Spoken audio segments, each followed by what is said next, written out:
अस्सलाम जी। Advanced accounting financial reporting group accounts lecture number 12 start करते हैं। अच्छा जी, स्टार्ट करना है हमने जी। हेडिंग लिख लें आप अपने पास, SOCI इधर करना,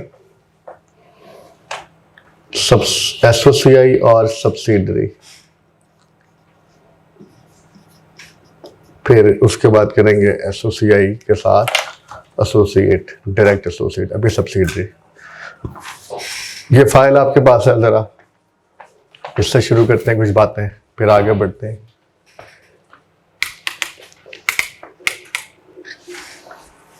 जी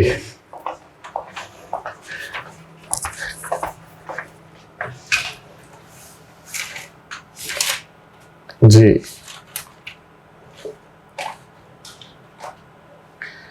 जी कुछ आसान बातें जी, आपको पता भी होंगी पहले, लेकिन मैं ज़रा चूँकि अपने तरीके से करवा रहा हूँ कवर। जी, subsidiary, direct subsidiary income statement की कंसोलिडेशन। पहली बात, it is consolidation of transaction. Income statement जो है ना बेटा, वो है कंसोलिडेशन ऑफ ट्रांजैक्शन, और बैलेंस शीट है कंसोलिडेशन ऑफ बैलेंसेस। ये सारी बातें लिखी हुई हैं शाबाश, इसको आपने भाई याद रखना है। जैसे बैलेंस शीट की हम कंसोलिडेशन कैसे करते हैं, हम बैलेंस शीट में पेरेंट और सब्सिडरी के एसेट ऐड करते हैं ना, वैसे हम इनकम स्टेटमेंट की कंसोलिडेशन कैसे करते हैं, हम एस की इनकम में और पी की इनकम ऐड कर देते हैं, और एक्सपेंसेस जो एस के होते हैं उसमें पी के एक्सपेंसेस को ऐड कर देते हैं। तीसरी बात, adjustment shall be made in the relevant year for the year effect. Elimination of transaction for the year shall be made. जी, बैलेंस शीट में जितनी भी एडजस्टमेंट्स होती हैं वो क्यूमुलेटिव होती हैं। इनकम स्टेटमेंट में जितनी भी एडजस्टमेंट्स होती हैं, एक तो वो फॉर द ईयर होती हैं and for the relevant year होती हैं। रेलिवेंट ईयर का मतलब होता है जिस साल के आप इनकम स्टेटमेंट बना रहे हैं उस साल में वो एडजस्टमेंट करनी है। एलिमिनेशन, जो कंसोलिडेशन ऑफ बैलेंस शीट होती है उसमें बैलेंसेस को एलिमिनेट किया जाता है, लेकिन जो कंसोलिडेशन ऑफ इनकम स्टेटमेंट होती है इसमें आपस की ट्रांजैक्शंस को एलिमिनेट किया जाता है, और ट्रांजैक्शन भी for the relevant year. Be careful when subsidies acquired during the year and less than 12 month या 1 ईयर। इसमें भी बात करेंगे आगे जाके। हमें बड़ा ख्याल रखना होता है कि जब SOCI को जब पी ने एस को एक्वायर किया और हम SOCI बना रहे हैं, तो क्या इस साल एक्वायर किया है और क्या 12 महीने से कम का पीरियड बनता है, उसमें हमें केयरफुल रहना है, क्योंकि उस पर हमें उसके प्रोपोर्शनेटली चीज़ों को ऐड करना होता है। In group SOCI only post acquisition adjustments are made and post effects of acquisition date adjustments are made. बेटा समझेगा, जो एक्विजिशन डेट एडजस्टमेंट होती है ना,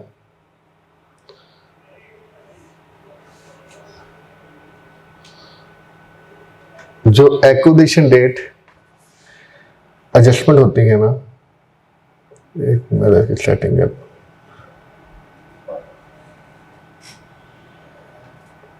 जी, जो एक्विजिशन डेट एडजस्टमेंट होती है ना, वो नोट नंबर 2 गुडविल वर्किंग में आती हैं। इनकम स्टेटमेंट में वो एडजस्टमेंट्स आती हैं या तो वो अराइज एक्विजिशन डेट के बाद हुई हो, जैसे आपस की सेल परचेज एक्विजिशन डेट के बाद, जैसे आपस में एक दूसरे को PP वगैरह सेल करना एक्विजिशन डेट के बाद, वो आती हैं। या ऐसी एडजस्टमेंट जिनका ताल्लुक तो एक्विजिशन डेट से ही होता है, ऐसी एडजस्टमेंट जिनका ताल्लुक तो एक्विजिशन डेट से ही होता है, लेकिन जिनका ताल्लुक तो एक्विजिशन डेट से ही होता है लेकिन उनके पोस्ट इफेक्ट भी होते हैं। इसकी सबसे आसान मिसाल क्या है, फेयर वैल्यू एडजस्टमेंट अपवर्ड या downward of depreciable asset at acquisition date. ऐसे एसेट की जो एक्विजिशन डेट पे जो फेयर वैल्यू अपवर्ड या डाउनवर्ड एडजस्टमेंट होती है वो तो इनकम स्टेटमेंट में नहीं आती, लेकिन उसकी वजह से जो सब्सिक्वेंटली डेप्रिसिएशन में की एडजस्टमेंट करनी होती है वो इनकम स्टेटमेंट में आएगी। तो इनकम स्टेटमेंट में 2 किस्म की एडजस्टमेंट आती है, एक जो अराइज एक्विजिशन डेट के बाद हो और दूसरी कौन सी, जिनके सब्सीक्वेंट वो होती तो खुद एक्विजिशन डेट की हैं, लेकिन उनके सब्सीक्वेंट अफेक्ट्स होते हैं।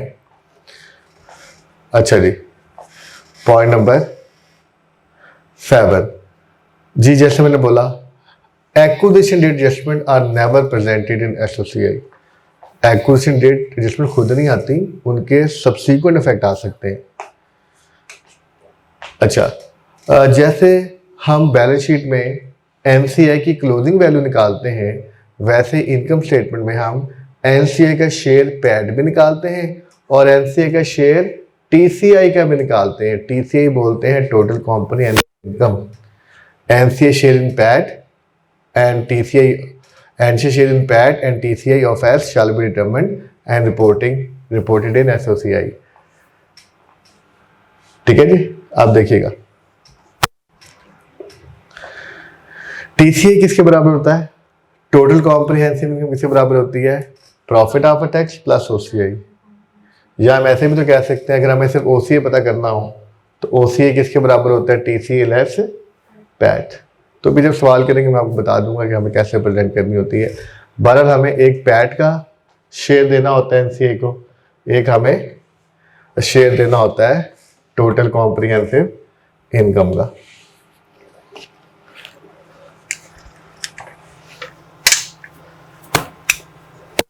जी अच्छा, ये एनसीए के ये आपने अगेन पहले भी पढ़ा हुआ है FA2 में, स्टिल मैं अगेन ज़रा यहाँ पे भी चीज़ें करनी है बार बार।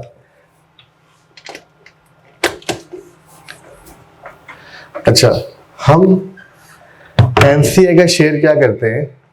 हम एनसीए का शेयर एस के प्रॉफिट में पता करते हैं कि जो एस ने प्रॉफिट कमाया है उसमें एनसीए का तो हिस्सा एस के प्रॉफिट में ही है ना। कैसे पता करते हैं? ये मैंने इसका लॉजिकल फॉर्मेट बनाया हुआ है, लॉजिकल है, कंप्लीट फॉर्मेट भी बुक में अवेलेबल है। ये एनसीए के जो शेयर होता है जो पैट में पता करते हैं वो कहाँ से शुरू होता है? हम क्या लिखते हैं? एस का पैट एज पर सेपरेट फाइनेंशियल स्टेटमेंट। जो एस की अपनी इनकम स्टेटमेंट में एस का पैट और आता है वो हम यहाँ लिखते हैं। इसके बाद हम क्या करते हैं बेटा? जो कंसोलिडेटेड इनकम स्टेटमेंट हम बनाते हैं ना, उसमें हम पेरेंट को भी ऐड करते हैं, एस को भी ऐड करते हैं, और उस इनकम स्टेटमेंट में वो एडजस्टमेंट, वो एरर्स, वो एलिमिनेशन जिनका ताल्लुक पेरेंट से है वो भी करते हैं हम। इनकम स्टेटमेंट में जो एडजस्टमेंट्स होती हैं जिनका ताल्लुक पेरेंट के साथ है वो भी करते हैं, और जिनका ताल्लुक सब्सिडी के साथ है वो भी करते हैं। इनकम स्टेटमेंट में कोई एरर करेक्शन जिसका ताल्लुक पेरेंट के साथ है वो भी करते हैं, जिसका ताल्लुक एस के साथ है वो भी करते हैं। एलिमिनेशन का तो एलिमिनेशन में तो दोनों ही इन्वॉल्व होते हैं, एलिमिनेशन भी करते हैं इनकम स्टेटमेंट में। लेकिन एनसीए का जो शेयर हम पैट में पता करेंगे ना, हम उसमें किसे एडजस्ट करेंगे? इनकम स्टेटमेंट में तो एलिमिनेशन भी होंगी, इनकम स्टेटमेंट में तो पी से रिलेटेड एडजस्टमेंट भी होंगी, एस से रिलेटेड एडजस्टमेंट भी होंगी, पी से रिलेटेड भी एरर करेक्शन होंगी, एस से रिलेटेड भी एरर करेक्शन होंगी। लेकिन जो एनसीए का जो शेयर होगा ना एस के पैट में, उसमें हम सिर्फ किसको एडजस्ट किया करेंगे? सिर्फ वही एडजस्टमेंट एंड एरर करेक्शन आएंगी जिनका ताल्लुक किसके साथ है? एस के साथ है। उनको ऐड भी करना पड़ सकता है और लेस भी करना पड़ सकता है। एस की जिसमें मैंने मिसाल दी हुई है यूआरपी, यूआरजी भी आप देख लेंगे आगे जाके, ठीक है। अच्छा, एस के पैट में जो एनसीए की शेयर है उसके फॉर्मेट में बेटा ये कभी नहीं आएगा। एक तो एलिमिनेशन कभी नहीं आएगी। क्यों? एलिमिनेशन आपस में नॉक ऑफ हो जाती है, उसका कोई इफेक्ट नहीं होता, एलिमिनेशन कभी नहीं आएगी। दूसरी बात, कोई ऐसी करेक्शन किसी इनकम एक्सपेंस की जो आपने इनकम स्टेटमेंट में की होगी जिसका ताल्लुक पी के साथ होगा वो भी नहीं आएगी। कोई एडजस्टमेंट जो आपने इनकम स्टेटमेंट में की होगी जिसका ताल्लुक पी से होगा वो भी बिल्कुल भी नहीं आएगी इस फॉर्मेट में। याद रहेगा जी, डन। इसमें सिर्फ कौन सी बेटा फॉर्मेट बुक में अवेलेबल है, क्या क्या आ सकते हैं, मैं लॉजिकली चीज़ बता रहा हूँ। यहाँ पे सिर्फ क्या आएगा? जो भी हम इनकम स्टेटमेंट में एडजस्टमेंट करेंगे उसमें से वही इधर आएगी, या जो भी हम इनकम स्टेटमेंट में करेक्शन ऑफ एरर करेंगे वो इधर आएगी। इसका ताल्लुक किसके साथ है? एस के साथ। ठीक, अच्छा इवन बेटा अगली बार जो डायग्राम बनी हुई समझना, इवन मैंने बेटा समझाने के लिए ये भी बता दिया लॉजिकली, एक तो कौन आएगा इस फॉर्मेट में, अगली बात ऐड करना है कि लेस करना है। बेटा देखो, एस से रिलेटेड एडजस्टमेंट या एरर करेक्शन, एस से रिलेटेड अगर ऐसी हो रही है, इनकम पहले हम इनकम स्टेटमेंट में एडजस्टमेंट किया करेंगे, उसके बाद फॉर्मेट में एडजस्ट किया करेंगे। अगर आपने इनकम स्टेटमेंट में ऐसी एरर करेक्शन एस से रिलेटेड या एडजस्टमेंट एस से रिलेटेड की है जिसकी वजह से क्या हो रहा है, इनकम बढ़ रही है, बेटा एनसीए का जो शेयर है का जो फॉर्मेट है ना वो है एनसी का शेयर इन पैट। तो बेटा अगर आप इनकम बढ़ाओगे तो प्रॉफिट भी बढ़ेगा ना इसका, तो आपको क्या करना पड़ेगा, इनकम बढ़ाओगे तो क्या करना पड़ेगा, उस फॉर्मेट में क्या करना पड़ेगा, एस के पैट में ऐड करना पड़ेगा। और अगर आप ऐसी एडजस्टमेंट या एरर करेक्शन कर रहे हैं इनकम स्टेटमेंट में जिसका ताल्लुक एस से है और आप किसी इनकम को क्या कर रहे हैं, डिक्रीज कर रहे हैं, इनकम डिक्रीज होगी तो एस का पैड भी क्या होगा, डिक्रीज होगा, तो इसको वहां से क्या कर देंगे, एनसीए के फॉर्मेट में लेस कर देंगे। अगर आप ऐसी एडजस्टमेंट या एरर करेक्शन कर रहे हैं जिससे आप किसी एक्सपेंस को बढ़ा रहे हैं, एक्सपेंस बढ़ेगा तो बेटा प्रॉफिट क्या हो जाएगा, कम। अगर एक्सपेंस बढ़ा रहे हैं तो आपने एस के पैड में से क्या कर देना है, फॉर्मेट में लेस कर देना है। अगर आप ऐसे एडजस्टमेंट या एरर करेक्शन कर रहे हैं जिसका ताल्लुक एस के साथ है इनकम स्टेटमेंट में और आप एक्सपेंस को कम कर रहे हैं, एक्सपेंस कम होगा तो प्रॉफिट बढ़ेगा, फॉर्मेट में क्या कर देंगे, ऐड कर देंगे। ठीक है, ये लॉजिकली मैंने इवन ये भी बता दिया कि ऐड करना है कि लेस करना है। जी एडजस्टमेंट्स, पॉइंट नंबर 1, बेटा मुझसे पूछो ना पर्सनली, मेरा ये व्यू है, मुझसे पूछो तो इनकम स्टेटमेंट की कंसोलिडेशन बैलेंस शीट की कंसोलिडेशन से आसान होती है। मेरे ख्याल से इसमें टाइम कम लगता है। हाँ, बैलेंस शीट की जो होती है ना उसमें कंट्रोल ज़्यादा होता है, कंट्रोल ज़्यादा होता है, वहाँ पे आपको पता हो रहा होता है आप क्या कर रहे हो। यहाँ पे साम टाइम आप सिंगल एडजस्टमेंट कर रहे होते हो, लेकिन ये आसान है मेरे ख्याल से, टाइम भी इसमें क्या लगता है, कम लगता है as compare to balance sheet.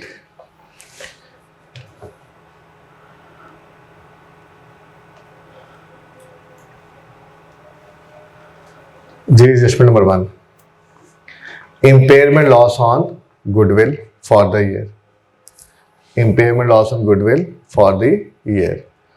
बेटा अगर गुडविल का इम्पेयरमेंट लॉस आया फॉर द ईयर, अच्छा एक बात और मैं आपको बता दूं, बेटा इनकम स्टेटमेंट में ना आपने एक बात और याद रखनी है, इनकम स्टेटमेंट की एडजस्टमेंट फॉर द ईयर होती है, फॉर द रेलिवेंट ईयर होती है, और in the relevant item of income statement होती है। मतलब सेल की एडजस्टमेंट सेल में होगी, कॉस्ट ऑफ सेल की कॉस्ट ऑफ सेल में होगी, एडमिन की एडमिन में होगी। ठीक है, relevant year, for the year, relevant year और relevant line item of income statement. जी impairment loss for the year on goodwill, बेटा एंट्री किस अमाउंट से करनी है, impairment loss for the year की अमाउंट से करनी है। क्या करना है बेटा, ऐड कर देना है एडमिन एक्सपेंस में, एडमिन हो या ऑपरेटिंग के नाम से, और लेस कर देना है कहाँ पे, आप एक्सपेंस बढ़ा रहे हैं ना, लेस कर देना है कहाँ से, एनसीए की शेयर की वर्किंग में। बेटा एनसीए की शेयर की वर्किंग का पता क्या मतलब है, एनसीए शेयर वर्किंग का मतलब है NCA share in S PAT की वर्किंग में क्या कर देना है, लेस कर देना है। एक्सपेंस बढ़ेगा और वहाँ लेस कर देंगे, लेकिन पता है लेस कब करना है, अगर एनसीए किस में मेजर हो रहा हो, फेयर वैल्यू में।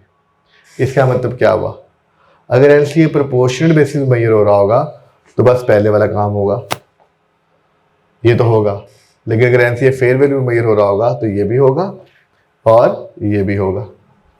ये बेटा इतनी सी एडजस्टमेंट है, खत्म। बार्गेन परचेज गेन, सब्सिडरी की बात हो रही है, बार्गेन परचेज गेन जिसको नेगेटिव गुडविल भी कहते हैं, इररिस्पेक्टिव एनसीए मेथड, एनसीए के जो मर्जी मेथड हो जी, बार्गेन परचेज गेन की अमाउंट को बेटा क्या करेंगे हम, ऐड कर देंगे अदर इनकम में। लेकिन बेटा एक बात का ख्याल रखना है, इसकी एक शर्त है, इनकम में पता कब ऐड करेंगे, अगर associate year is acquisition year of S, अगर आप उसी साल की एसोसीए बना रहे हैं जिस साल पी ने एस को क्या किया है, एक्वायर किया है। बेटा बार्गेन परचेज गेन उसी साल आता है जिस साल पेरेंट ने सब्सिडी को क्या किया हो, एक्वायर किया हो।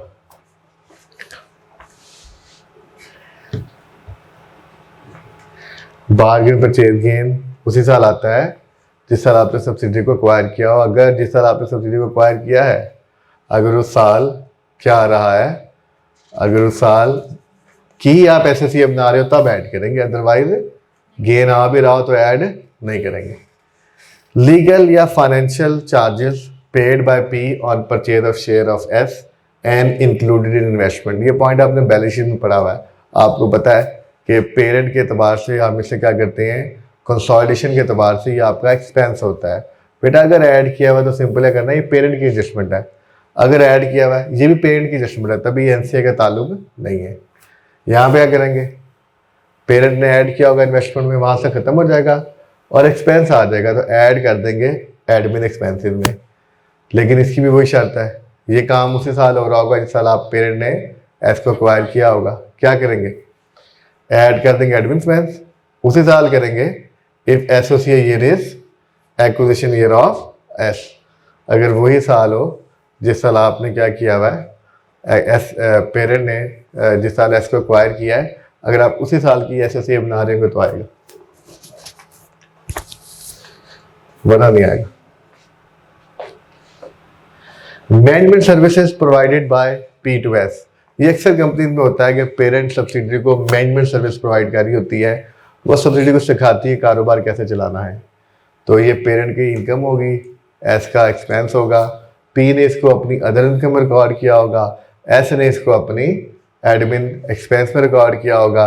बेटा ये ट्रांजेक्शन एक वैलिड ट्रांजेक्शन है, ये पी की इनकम ठीक बुक हुई हुई है, एस का एक्सपेंस ठीक बुक हुआ हुआ है, लेकिन ये आपस की ट्रांजेक्शन है। जब हम कंसोलिडेट करेंगे तो सिंगल इकोनॉमिक एंटिटी का कॉन्सेप्ट अप्लाई जाएगा। ये दो नहीं एक कंपनी है, एक ग्रुप है, एक ही कंपनी अपने आप से इनकम और अपने आप को एक्सपेंस चार्ज नहीं कर सकती, इसलिए हम इसे क्या कर देंगे, एलिमिनेट कर देंगे। एलिमिनेशन है, इसलिए एनसीए के शेयर में नहीं जाएगी। क्या करेंगे, अदर जो भी अमाउंट होगी management service income expense for the year की डिडक्ट कर देंगे अदर इनकम में और डिडक्ट कर देंगे किसमें, एडमिन एक्सपेंस में। Point number 5, ordinary dividend by S to P. आपको पता है पेरेंट चूंकि सब्सिडी के शेयर्स का मालिक है तो एस कंपनी क्या करेगी, कोई डिविडेंड पेरेंट को देगी। बेटा डिविडेंड देना एक्सपेंस नहीं होता, डिविडेंड मिलना इनकम होती है।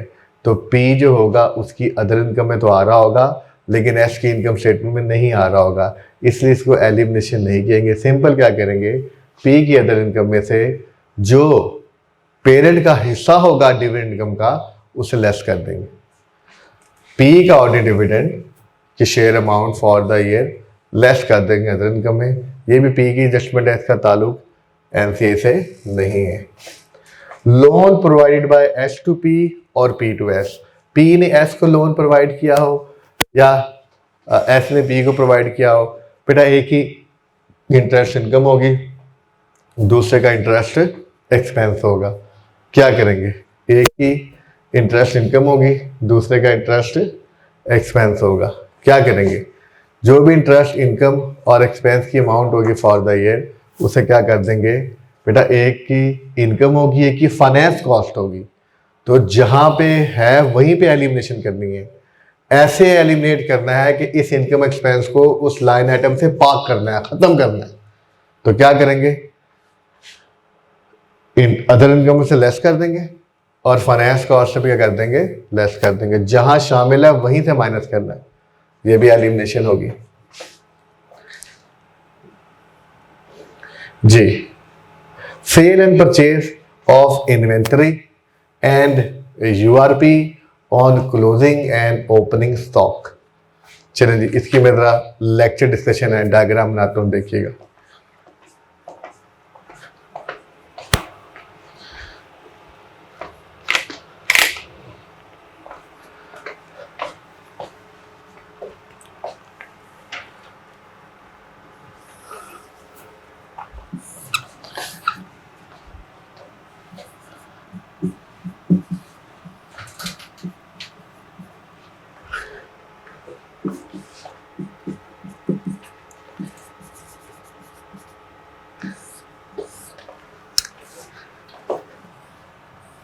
जी, पी सेलर, ऐसे सेलर, पी सेलर, ऐसे सेलर। जी देखिएगा बेटा, जो मर्जी सेलर हो, एक काम तो होगा। जी बेटा, पहला काम क्या करना है बेटा, जो भी सेल अमाउंट होगी ना, आपस की sale amount FTY for the year, बेटा इस अमाउंट से क्या करना है, डिडक्ट कर देना है फ्रॉम सेल और डिडक्ट कर देना है फ्रॉम कॉस्ट ऑफ सेल। जो एक की सेल है वही दूसरे की परचेज है, कॉस्ट है। बेटा ये काम तो होगा, ये देखो ऐसे, चाहे पी सेलर हो चाहे एस सेलर हो। बेटा दूसरा काम भी होगा, दोनों करेंगे, जो मर्जी सेलर हो। नेट यूआरपी की अमाउंट, मैं अभी समझाता हूं नेट यूआरपी की अमाउंट कैसे आती है। नेट यूआरपी की अमाउंट कैसे पता करेंगे अभी बताता हूं। बेटा नेट यूआरपी की अमाउंट को क्या करेंगे, बेटा नेट यूआरपी की अमाउंट पॉजिटिव भी हो सकती है, नेगेटिव भी हो सकती है। अभी बताता हूं कैसे पता चलेगी। ये देखो बेटा, URP unrealised profit on closing stock minus कर देंगे यूआरपी ऑन ओपनिंग स्टॉक।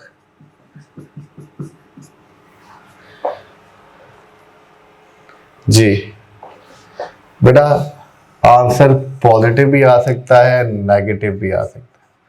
अभी आप मेरी एक बात मान लें, अभी आप ये अज्यूम करें मेरी बात समझने के लिए कि ओपनिंग स्टॉक नहीं है। बेटा अगर ओपनिंग स्टॉक नहीं होगा ना, इसको तो पॉजिटिव लिखना है, ये होगा नहीं, तो बेटा आंसर क्या आएगा, पॉजिटिव ही आएगा। अभी ओपनिंग नहीं है, बेटा आंसर पॉजिटिव आएगा ना, तो क्या करेंगे, ऐड कर देंगे इसी अमाउंट में, ऐड कर देंगे इन कॉस्ट ऑफ सेल्स। और अगर आंसर अगर नेगेटिव आ गया तो क्या कर देंगे, लेस कर देंगे in cost of sale. Negative में भी डिस्कस करता हूं। बेटा ये भी काम दोनों ने करना है, जो लिखा है मैंने इधर, चाहे पी सेलर हो चाहे एस सेलर हो, ठीक है। अच्छा बेटा, अगर ओपनिंग ना हुआ तो याद रख लें, अगर ओपनिंग स्टॉक ना हुआ ना बेटा, तो मेरी सजेशन है कि ये फॉर्मेट बनाने की ज़रूरत नहीं है। अगर ओपनिंग नहीं है तो जो क्लोजिंग स्टॉक पे यूआरपी है वही आप कैलकुलेट करें और वो आंसर पॉजिटिव आना है, तो मतलब क्या कर दें, ऐड कर दें। अगर ओपनिंग स्टॉक पे यूआरपी हुआ, अगर ओपनिंग स्टॉक हुआ बेटा, तब भी पॉसिबल है कि आंसर पॉजिटिव आ सकता है। कैसे, अगर यूआरपी और ओपनिंग स्टॉक क्या हुआ, कम हुआ और क्लोजिंग स्टॉक का यूआरपी ज़्यादा हुआ, तब भी आंसर पॉजिटिव आ सकता है, लेकिन नेगेटिव भी आ सकता है। अगर नेगेटिव आया तो लेस कर देंगे कॉस्ट ऑफ सेल से, क्योंकि कॉस्ट ऑफ सेल में ओपनिंग स्टॉक का इम्पैक्ट आता है। डन जी। तीसरा काम क्या करना है, तीसरा काम क्या करना है बेटा, वो होनी है नेट यूआरपी। नेट यूआरपी बेटा, नेट यूआरपी की अमाउंट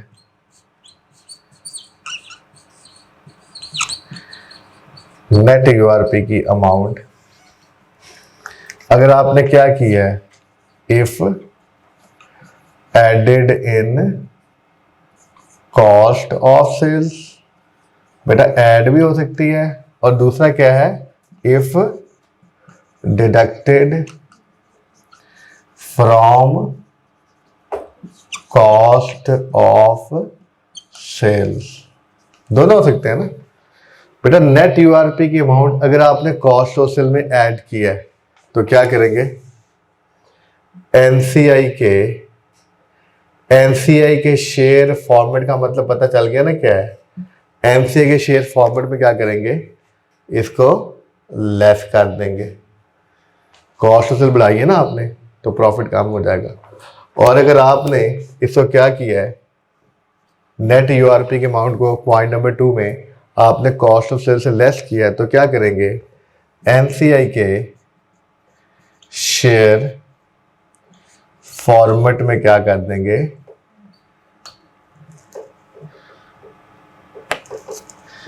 एनसीआई के शेयर के फॉर्मेट में क्या कर देंगे, ऐड कर देंगे।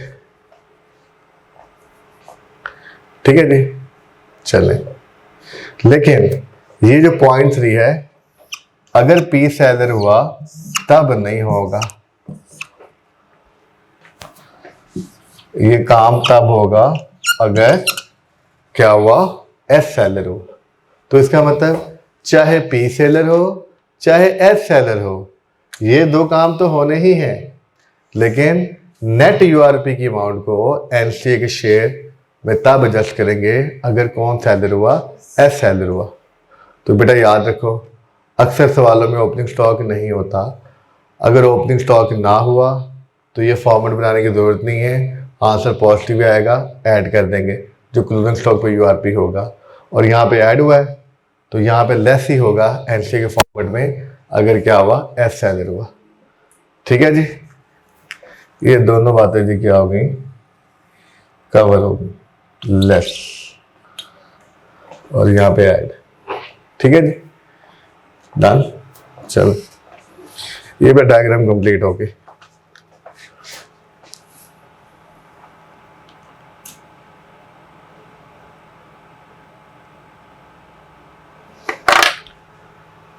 ठीक है,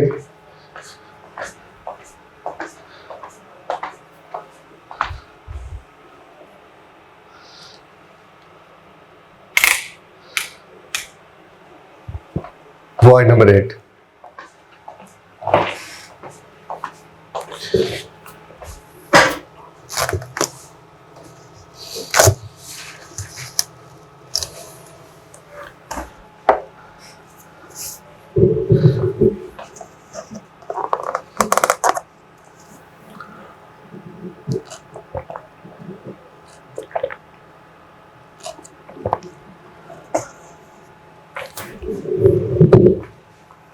जी fair value adjustment of non depreciable asset at acquisition date.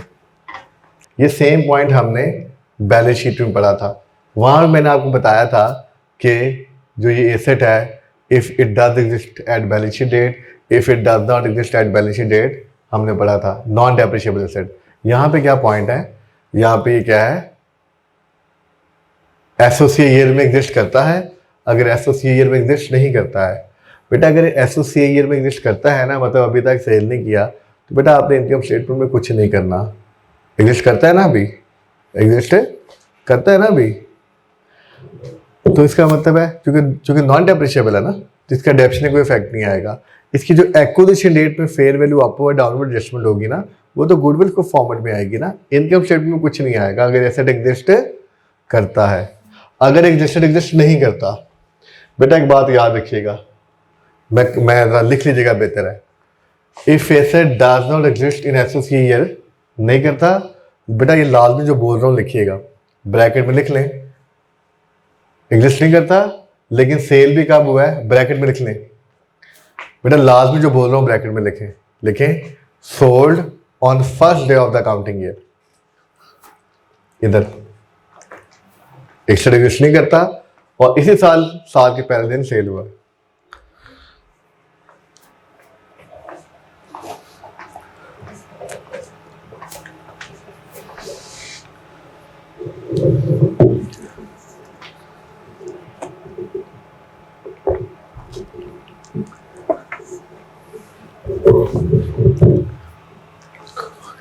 ठीक है जी। चलें अब बेटा अगला सवाल, एक्विजिशन डेट पे फेयर वैल्यू अपवर्ड एडजस्टमेंट थी कि एक्विजिशन डेट पे फेयर वैल्यू डाउनवर्ड एडजस्टमेंट थी। पहले अपवर्ड की बात करते हैं। अगर एक्विजिशन डेट पे फेयर वैल्यू अपवर्ड एडजस्टमेंट थी तो बेटा पता है हमने क्या करना है, जो भी फेयर वैल्यू अपवर्ड अमाउंट होगी ना एक्विजिशन डेट से, उससे क्या करना है बेटा, आज भी गेन भी बिका होगा, जाहिर है पहले अगर अपवर्ड थी तो बेटा आपने सिर्फ उस अमाउंट से क्या करना है जो एक्विजिशन डेट पे अपवर्ड थी, उस अमाउंट से क्या करना है, अदर इनकम से माइनस कर देना है। क्यों माइनस कर देना है बेटा, सुनो जरा, वही कॉन्सेप्ट है बेटा। आज यकीनन गेन ज़्यादा हुआ होगा, आज यकीनन गेन कब हुआ होगा बेटा, क्या हुआ होगा, ज़्यादा हुआ होगा। आज यकीनन गेन कब हुआ होगा, ज़्यादा हुआ होगा। लेकिन पता है हम उसमें से कितना गेन माइनस कर रहे हैं बेटा, जो गेन एक्विजिशन डेट वाला था ना वो अदर इनकम में नहीं आना चाहिए, वो कहाँ जाना चाहिए, नोट नंबर 2 गुडविल कैलकुलेशन में जाना चाहिए। मिसाल के तौर पे एक्विजिशन डेट पे नेट बुक वैल्यू थी लैंड की 100 रुपये और फेयर वैल्यू थी 120 रुपये। 20 रुपये की फेयर वैल्यू अपवर्ड एडजस्टमेंट थी एक्विजिशन डेट पे, लेकिन क्या हुआ, इसी साल के पहले दिन ये एसेट 132 रुपये का बिक गया। बेटा एस की बुक में तो 100 रुपये का था ना बेटा, जो कंसोलिडेशन की एडजस्टमेंट होती है वो एस की बुक्स में रिकॉर्ड नहीं होती, वो सिर्फ किस में होती हैं, कंसोलिडेटेड बुक्स में होती हैं। जितनी भी एक्विजिशन डेट पे एडजस्टमेंट होती हैं वो सारी की सारी कंसोलिडेशन बुक होती हैं, एस की अपनी बुक्स में एडजस्टमेंट ये नहीं होती। एस की बुक में आज भी एसेट 100 रुपये का होगा, 132 का बिकेगा, एस ने अदर इनकम में 32 रुपये दिखाए होंगे, लेकिन आपको पता है इस 32 रुपये में से जो 20 रुपये हैं उनका ताल्लुक तो एक्विजिशन डेट से है, तो 32 में से कितना माइनस करेंगे, 20, जो कि फेयर वैल्यू अपवर्ड अमाउंट होगी, उसे अदर इनकम से माइनस कर देंगे। और ज़ाहिर है ये एस की इनकम माइनस हो रही होगी तो एस के का पैड भी कम हो रहा होगा, इसी अमाउंट से क्या कर देंगे, एस के पैड में क्या कर देंगे, लेस कर देंगे। ठीक है, वैसे मैंने लिखा भी हुआ नीचे सेल या शुड बी एसोसिएट है, लेकिन आप इधर फर्स्ट डे भी लिख लें जो मैंने लिखवाया। बेटा अगर फेयर वैल्यू डाउनवर्ड एडजस्टमेंट हुई तो आज भी लॉस बिका होगा, और वो लॉस कहाँ पर रिकॉर्ड हो रहा होगा, अदर एक्सपेंस में, तो वहीं से माइनस कर देंगे। आप ऐसे एक्सपेंस खत्म कर रहे हैं इस अमाउंट से, सेम वही चीज़ है, तो क्या कर देंगे, एक्सपेंस कम होगा तो प्रॉफिट बढ़ेगा, एस के पैड में क्या कर देंगे, ऐड कर देंगे।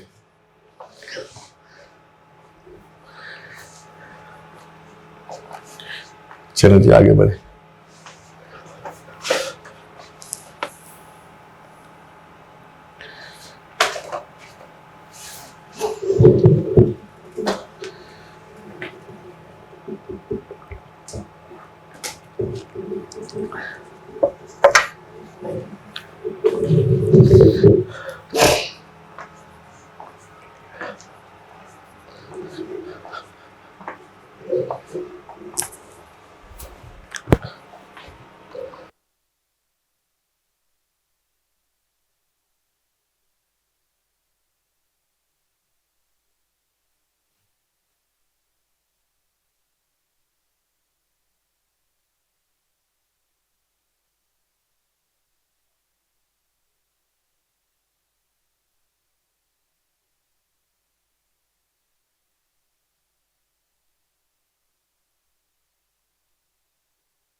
जी आगे बढ़े।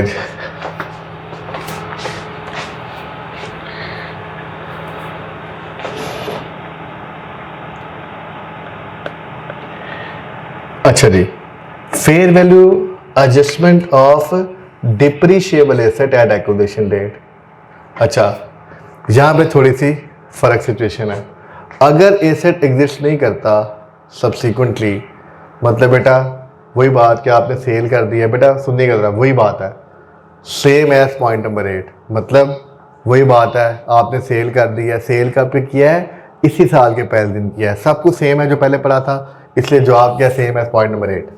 बेटा अगर एसेट एग्जिस्ट करता है तो बेटा फेयर वैल्यू एडजस्टमेंट जो होगी ना एट एक्विजिशन डेट, बेटा ये तो नहीं आएगी ना, ये तो नहीं आएगी ना, क्या ये आएगी, ये आएगी नहीं, तो ये हेडिंग हम क्या कर देते हैं, डिलीट। ये नहीं आएगी, क्या आएगी इसकी जगह, एक्स्ट्रा डेप्शन फॉर द, ये तो नोट नंबर 2 में आएगी ना, पता आपको, ये नहीं आएगी, ये आएगी, extra depreciation for the year to be recorded. बेटा ऐसे याद रखना है, अगर बल्कि रुको ज़रा मैं सिनेरियो बता देता हूँ। बेटा ये तो नहीं आएगी, लेकिन अपवर्ड की वजह से क्या होगा, बेटा ये नहीं आएगी।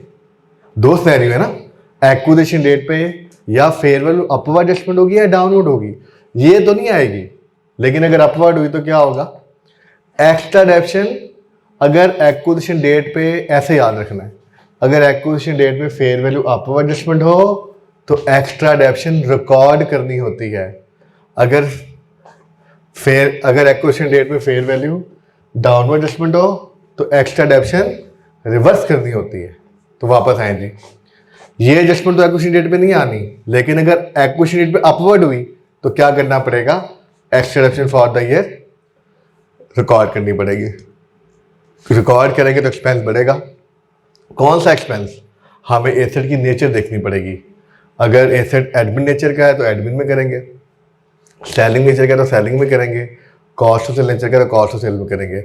और दूसरी तरफ क्या करेंगे, क्योंकि एस का एक्सपेंस हम रिकॉर्ड कर रहे हैं एडिशनल, तो एनसीए के शेयर इन पैट से क्या कर देंगे, एस के पैट में जो एनसीए का शेयर है उसकी वर्किंग में लेस कर देंगे। अगर फेयर वैल्यू डाउनवर्ड एडजस्टमेंट हुई एक्विजिशन डेट पे तो क्या करेंगे, हमें extra depreciation for the year reverse करनी होती है। बेटा रिवर्स करने का मतलब है जहां पे ऐड हुई होगी वहीं से कम करेंगे। अगर एडमिन नेचर का तो यहाँ से कम करेंगे, कॉस्ट ऑफ सेल नेचर का तो यहाँ से, या सेलिंग है तो यहाँ से माइनस करेंगे। और एक्सपेंस कम कर रहे हैं तो एनसीए के शेयर इन एस के पैड के फॉर्मूले में क्या कर देंगे, ऐड कर देंगे extra depreciation for the year.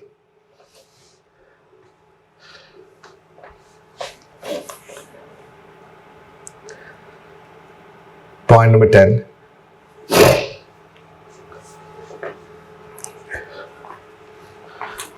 अच्छा जी, ये भी आपको पता है जी, ये भी हमने बैलेंस शीट में पढ़ा हुआ है। इंटेंजिबल आइटम रिकॉर्ड किया है as intangible asset at acquisition date.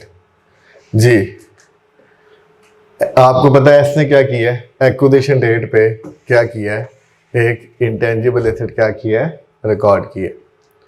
आपको पता है वही कॉन्सेप्ट कि वो एस ने अपनी बुक्स में तो रिकॉर्ड नहीं किया हुआ, ठीक किया हुआ, गलती नहीं की हुई, लेकिन वो IAS 38 के असूलों में पूरा नहीं उतरा, लेकिन ग्रुप अकाउंट में हम रिकॉर्ड कर देंगे। बेटा वो ऐसे तो रिकॉर्ड हो गया, क्या करेंगे, अमोर्टाइजेशन फॉर द ईयर, जिस साल की वर्किंग कर रहे हैं, ऐड कर देंगे एडमिन एक्सपेंस में और लेस कर देंगे एनसीए का शेयर इन पैड के फॉर्मेट में। बेटा जैसे अनलाइज्ड प्रॉफिट होता है वैसे अनलाइज्ड लॉस भी हो सकता है। क्या करेंगे जरा देखिएगा, इधर मैंने कुछ लिखा हुआ, हाँ जी ये लिखा हुआ है, चलो बेटा दो सिनेरियो है, ये आपने ऐसा पॉइंट बैलेंस शीट में पढ़ा हुआ है, लेकिन वो सिर्फ किस लिए पढ़ा होगा आपने, क्लोथिंग स्टॉक के लिए। बेटा क्यों लॉस पे क्यों बेचा, sold at lower than cost क्यों। बेटा दो सिनेरियो, पहला आसान scenario, because actual sale price was lower than the cost, क्योंकि एक्चुअल सेल प्राइस ही कम हो चुकी थी उस चीज की, वो इन्वेंट्री ऑब्सोलीट हो चुकी थी, इसलिए सस्ता बेचा। बेटा चाहे पी सेलर हो या एस सेलर हो, बैलेंस शीट में मैंने कहा था कुछ नहीं करना, मैंने कहा था यूआरपी की एडजस्टमेंट नहीं करनी। बेटा यूआरपी की एडजस्टमेंट तो यहाँ भी नहीं करनी, या सॉरी यूआरएल की एडजस्टमेंट तो यहाँ भी नहीं करनी, अनलाइज्ड लॉस की एडजस्टमेंट तो यहाँ भी नहीं करनी, लेकिन बेटा आपस में सेल परचेज तो बुक हुई हुई है ना, उसे तो एलिमिनेट करना होगा। तो क्या करेंगे, जो भी सेल की अमाउंट होगी उसे डिडक्ट कर देंगे सेल से, डिडक्ट कर देंगे कॉस्ट ऑफ सेल से, और यूआरएल की एडजस्टमेंट की जरूरत नहीं है, क्योंकि यहाँ पे दूसरी पार्टी को अकोमोडेट नहीं किया गया, एक्चुअली सेल प्राइस क्या है, कम है। अगर अकोमोडेट किया गया जी तो बेटा पहला काम, सेल अमाउंट से क्या करेंगे, डिडक्ट कर देंगे सेल से, डिडक्ट कर देंगे कॉस्ट ऑफ सेल से। बेटा चाहे पी सेलर हो, पहला काम, चाहे पी सेलर हो चाहे एस सेलर हो। दूसरा काम बेटा अभी पढ़ा था आज हमने, वहां पढ़ा था नेट यूआरपी, यहां पे क्या करेंगे, नेट यूआरएल पता करेंगे। नेट यूआरएल कैसे आएगा बेटा, फार्मूला ऑपोजिट हो जाएगा। अभी क्या था, पहले क्या था, URP on closing stock minus URP on opening stock. यहां पे क्या हो जाएगा, reverse, URL on opening stock minus URL on closing stock. बेटा आंसर पॉजिटिव भी आ सकता है, नेगेटिव भी आ सकता है। अगेन आसानी के लिए आप बेटा यही ज्यूम करें, जैसे मैंने आपको कहा था ना यूआरपी पढ़ाते वक्त, आप ये ज्यूम करें कि हमारे पास ओपनिंग स्टॉक नहीं है। बेटा यहाँ अगर ओपनिंग स्टॉक ना हुआ तो इस फॉर्मेट के मुताबिक आंसर हमेशा क्या आएगा, नेगेटिव। जैसे वहाँ पर यूआरपी वाले केस में अगर ओपनिंग स्टॉक ना होता तो आंसर हमेशा क्या आता, पॉजिटिव।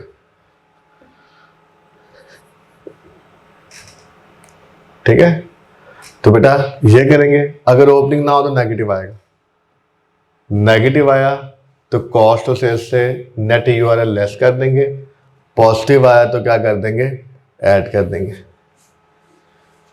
ठीक है बेटा, ये वाला काम, दूसरा काम, चाहे पी सेलर है चाहे एस सेलर है, ये करना ही करना है। तीसरा काम बेटा तब करना है अगर क्या हो, एस सेलर हो।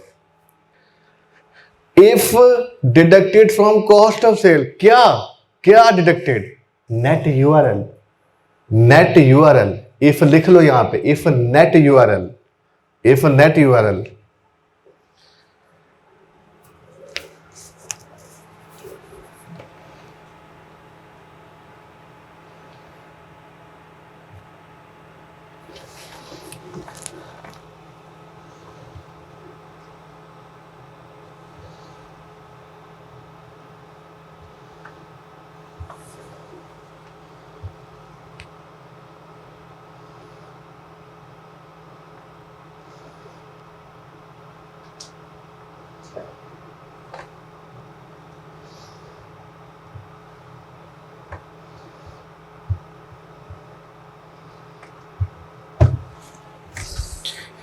जी, if net URL is deducted from cost of sale, बेटा कॉस्ट ऑफ सेल कम हो रही है ना, तो यहाँ पे क्या कर देंगे, एस के पैड में उसी अमाउंट से ऐड कर देंगे।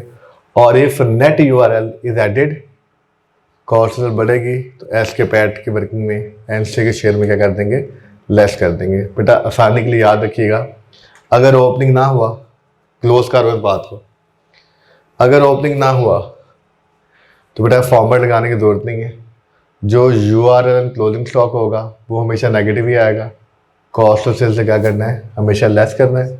और अगर एस सेलर हुआ तो एस के पैड में उसी अमाउंट से ऐड करना है।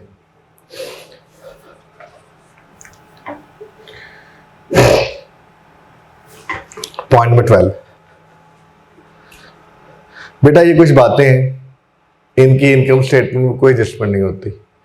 Contingent asset disclose at acquisition date, बेटा इसकी तो बैलेंस शीट में एडजस्टमेंट नहीं होती, इनकम स्टेटमेंट में नहीं होगी। DTA recorded on tax losses of S at acquisition date, बेटा इसकी बैलेंस शीट में एक्विजिशन डेट पे होती है, चूंकि इसका सब्सिक्वेंट इफेक्ट नहीं होता, इसकी इनकम स्टेटमेंट में एडजस्टमेंट नहीं होगी। रीस्ट्रक्चरिंग का पॉइंट, ये रीस्ट्रक्चरिंग का वो एक्विजिशन डेट वाला पॉइंट है, बेटा इसकी भी इनकम स्टेटमेंट में एडजस्टमेंट नहीं होगी। कंटीजेंट लायबिलिटी के पता ना 2 पॉइंट है बेटा, एक सिर्फ है जो ऐसे है ना जी, 2 पड़े हैं ना, एक सिर्फ पॉइंट क्या है कि सिर्फ एक्विजिशन डेट पे डिस्क्लोज है, बस आगे का जिक्र नहीं है। बेटा ये मैंने वो लिखा हुआ है जिसमें आगे का जिक्र नहीं है, अगर आगे का जिक्र हुआ तो बेटा उसका इफेक्ट इनकम स्टेटमेंट में आ सकता है। तो ये जो मैंने लिखा हुआ है कौन सा है, सिर्फ एक्विजिशन डेट के बारे में लिखा हो बस, तो बेटा उसका इफेक्ट इनकम स्टेटमेंट में नहीं होता। पॉइंट 13,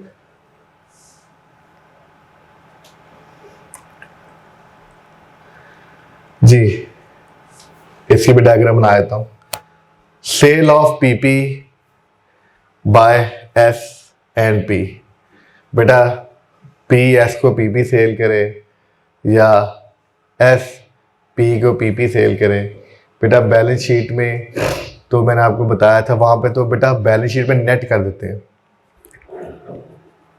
यहाँ पे देखिएगा, बताता हूँ भाई।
जी क्या करेंगे जी?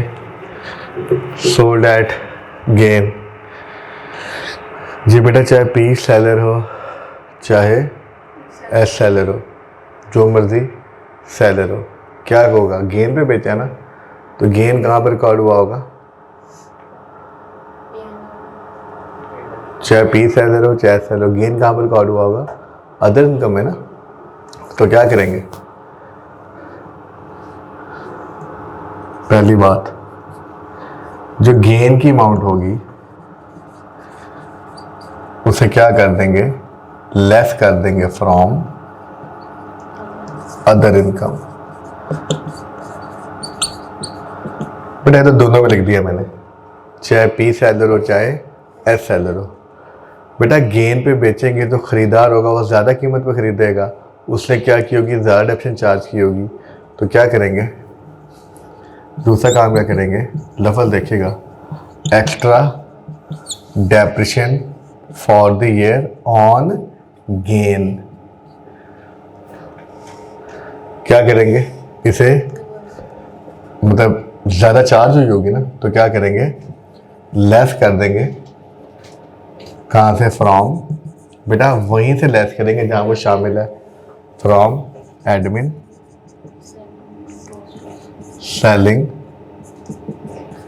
या COS कॉस्ट ऑफ सेल। ठीक है? अच्छा, फर्क समझिएगा बेटा। बैलेंस शीट में यही काम हम नेट करके करते हैं। पहली बात नेट करके करते हैं, दूसरी बात बैलेंस शीट में डेप्शन क्या होती है? क्यूमुलेटिव होती है। यहाँ पे पहली बात डेप्शन क्यूमुलेटिव नहीं है, दूसरी बात अलग अलग करना है। वहाँ पे हम URG पता करते थे, gain less cumulative depreciation on gain. यहाँ पे डेप्शन क्यूमुलेटिव नहीं है, और दूसरी बात अलग अलग करना है। एक और बड़ी बात बेटा, डेप्शन तो कॉन्टिन्यूड एक्टिविटी है। बेटा ये वाला काम पता कब करना है? जिस साल, ये पता कब होगा? SOCI year should be associate year should be sale year। अगर जिस साल की आप एसोसिएट बना रहे हैं उसी साल सेल हुई है बेटा तब ये काम होगा, अदरवाइज ये काम नहीं होगा, चाहे पी सेलर हो चाहे एस सेलर हो। तीसरा काम बेटा कब होगा, अगर एस सेलर हुआ तो बेटा क्या करना है, एनसीआई के शेयर इन पैट क्या करेंगे जी बेटा, अगर गेन, अगर क्यों बोल रहा हूं पता है ना, अगर हो सकता है ये गेन माइनस ना किया हो आपने,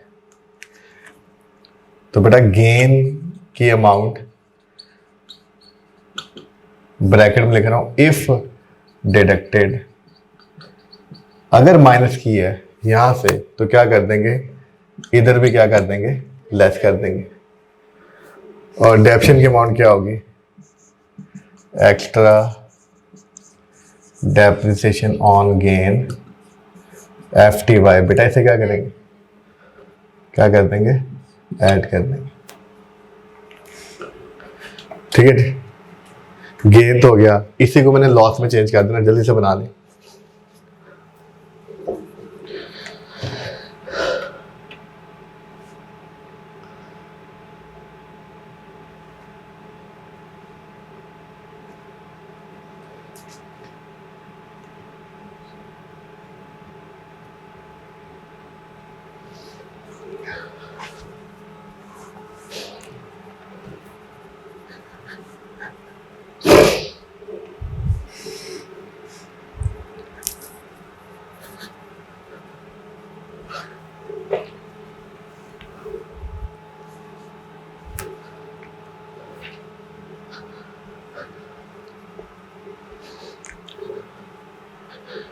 जी करना शुरू करूँ, चेंज करना, इसी को चेंज कर देता हूँ।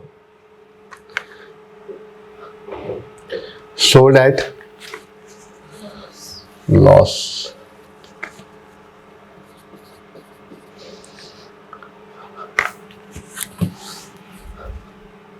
अगर लॉस में सेल करेंगे तो क्या होगा, जो मर्जी सेलर हो,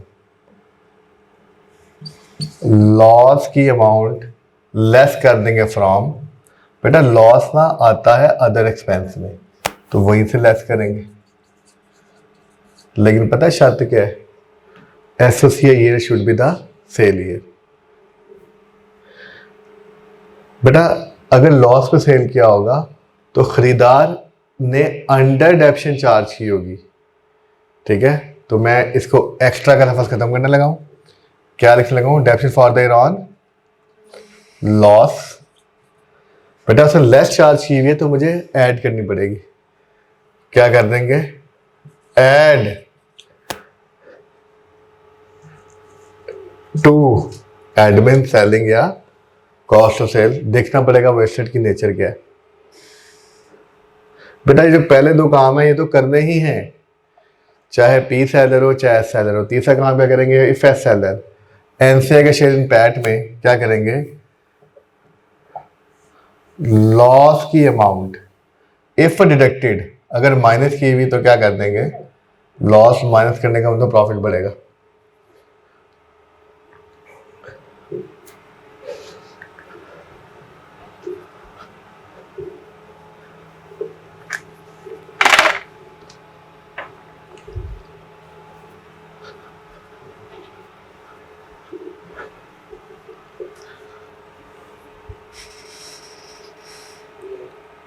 हमें डेप्शन रिकॉर्ड नहीं की, सॉरी हमें डेप्शन रिवर्स नहीं की, रिकॉर्ड की है, तो क्या करेंगे, डेप्रिसिएशन ऑन लॉस जो होगा वो आपने ऐड की है ना तो लेस हो जाएगा। ठीक है, तो कम होगी ना, तो कम नहीं होनी चाहिए ना। अगर सेल ना करते तो क्या होता है, डेप्शन कम होती, अगर सेल ना करते तो डेप्शन ज़्यादा नहीं चाहिए थी ना, तो कम हुई भी रिकॉर्ड।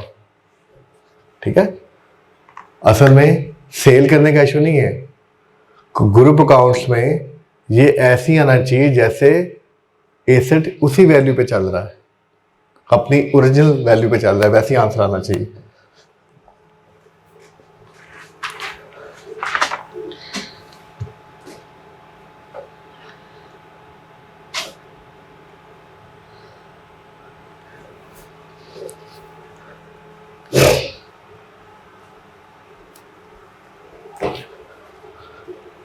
ठीक है जी, ऑप्शन ऑन लॉस। ठीक है जी जी।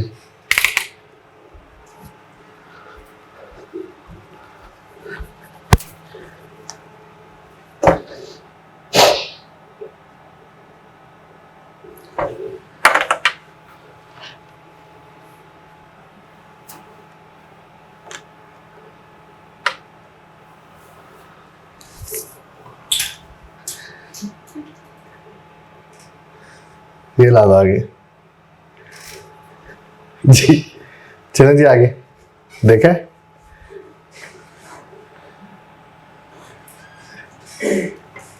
चलें जी। पॉइंट 14 बेटा ये पॉलिसी डिफरेंस है, ये भी हमने बैलेंस शीट में पढ़ा हुआ है। पी फॉलो करता है मिसाल के तौर पे लैंड को रिवैल्यूएशन मॉडल में, एस फॉलो करता है लैंड को कॉस्ट मॉडल में। बेटा ग्रुप अकाउंट्स में पेरेंट की पॉलिसी आपको पता है प्रिवेल करती है जी। बेटा एस ने तो रिवैल्यूएशन नहीं की होगी ना, लेकिन हमें रिवैल्यूएशन ग्रुप अकाउंट्स में करनी पड़ेगी लैंड को। फर्स्ट टाइम रिवैल्यूएशन होगी, बेटा गेन भी आ सकता है, लॉस भी आ सकता है। अगर गेन आया तो आपको पता है गेन कहाँ पे जाएगा, ओसीआई में। फर्स्ट टाइम रिवैल्यूएशन और गेन ओसीआई में जाता है ना, एक्विजिशन डेट के बाद की बात हो रही है ये। और बेटा इससे क्या करेंगे, ये एस का गेन होगा, ओसीआई में जाएगा।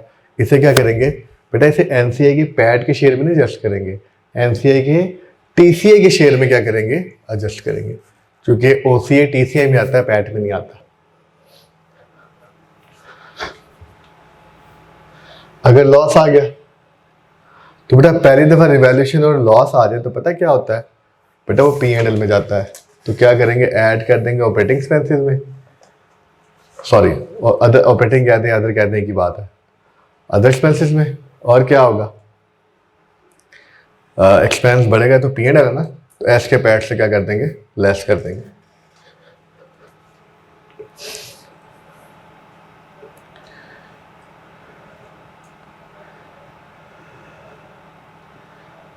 जी point number 15, if subsidiary is acquired during the year less than 12 month. बेटा बड़ा अहम पॉइंट है।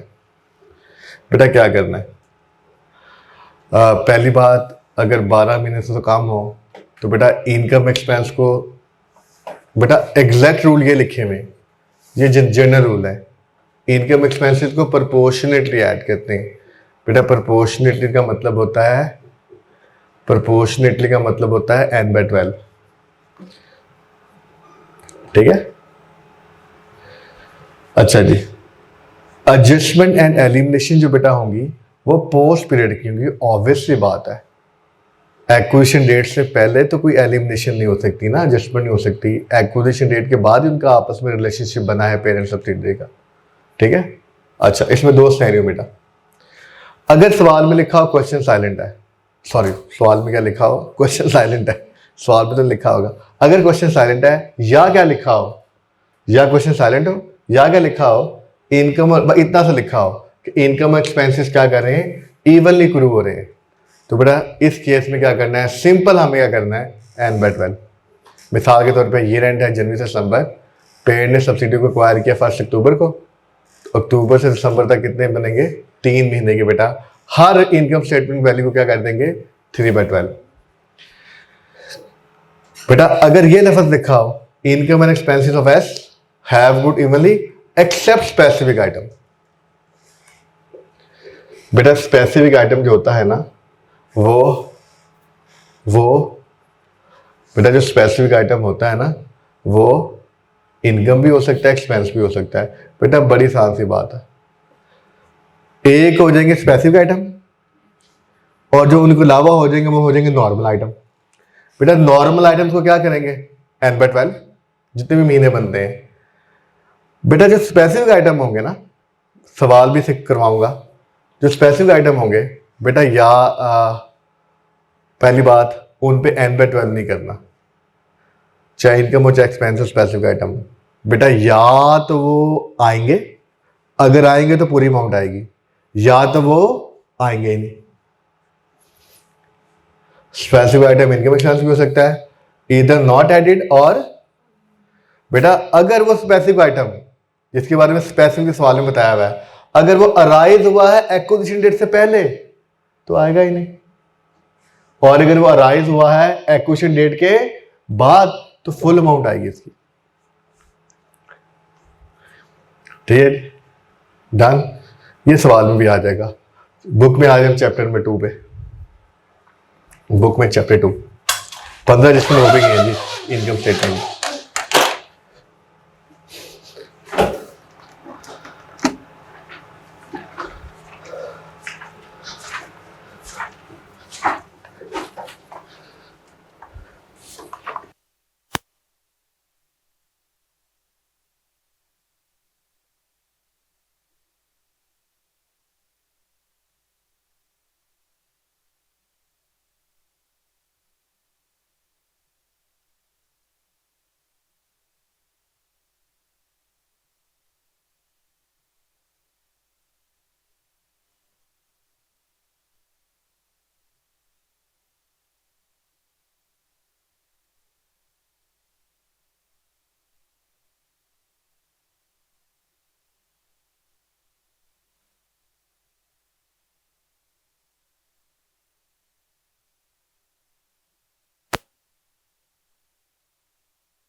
जी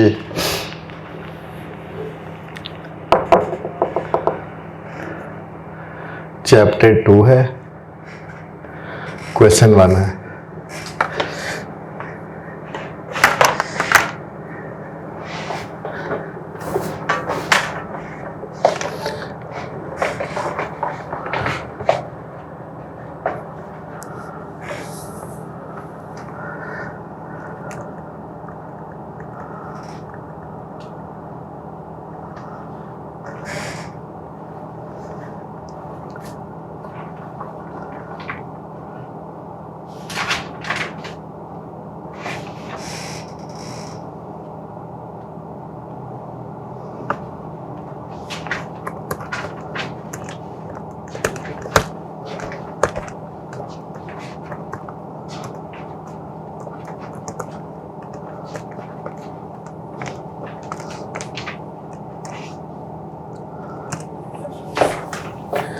जी क्वेश्चन नंबर 1 है जी।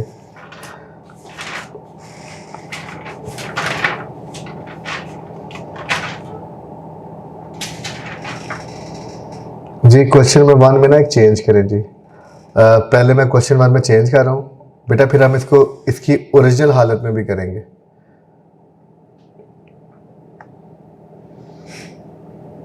बेटा ओरिजिनल हालत में भी करेंगे।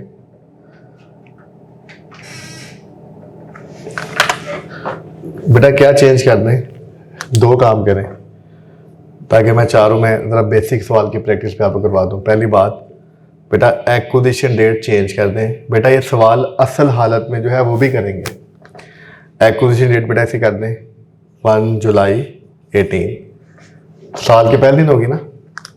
बेटा दूसरा काम क्या करें, इसमें OCA नहीं आ रहा ना, बेटा OCA ऐड कर दें PS और लिख दें रिवैल्यूएशन गेन या लॉस FTY, इसका 2000 गेन कर दें, इसका 1000 लॉस कर दें ताकि उसे भी आ जाए।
जी करें सवाल।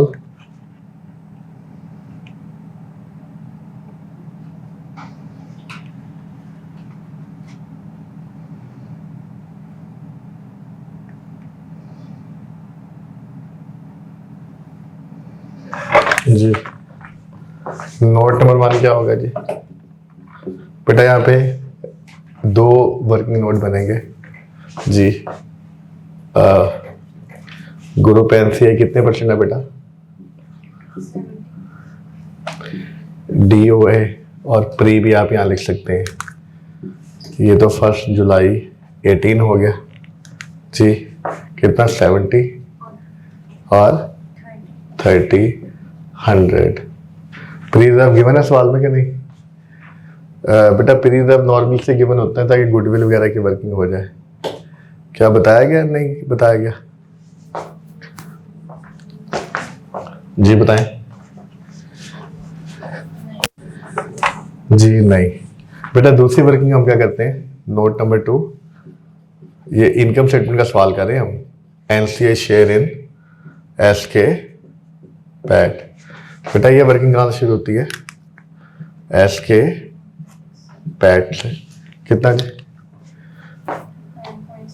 कितना? हाँ 1000 में करना है, 1000 में कर लें तो क्या आ जाएगा फिर? नहीं तो हम 1000 में कर लेते हैं ना, तो 9.6 कर तो सकते हैं हम, ठीक है। चल नाम क्या आएगा जी, P group consolidated SOCI for the year ended 30th June 19, rupees in 1000 जी। सेव के बाद क्या आ जाएगा जी, मेरा नाम बोल दें जरा जी। GP डिस्ट्रीब्यूशन कॉस्ट, एडमिन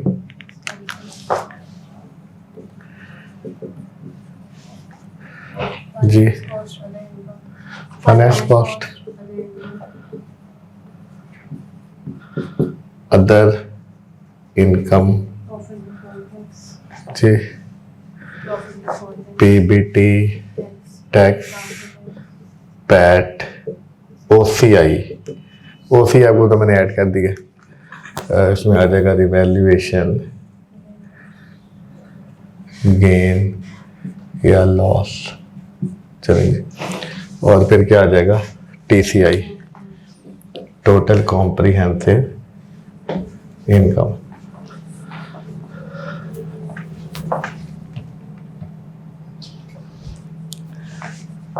बेटा ये फॉर्मेट अभी खत्म नहीं हुआ, मेरे पास जगह खत्म हो गई है, आपके पास जगह है तो नीचे लिखिएगा।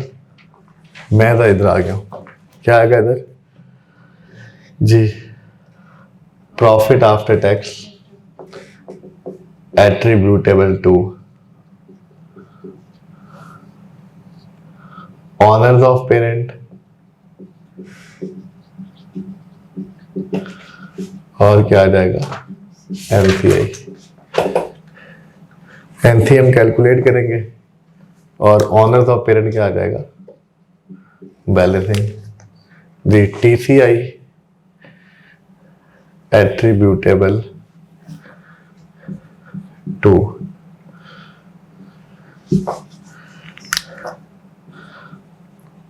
ऑनर्स ऑफ पेरेंट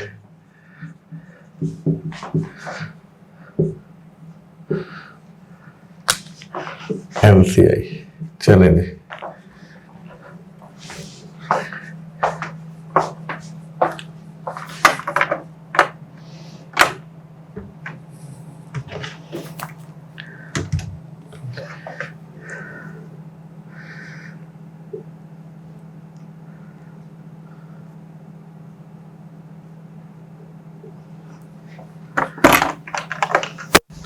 जी बेटा बेटा क्या करना है प्लीज ध्यान कीजिएगा।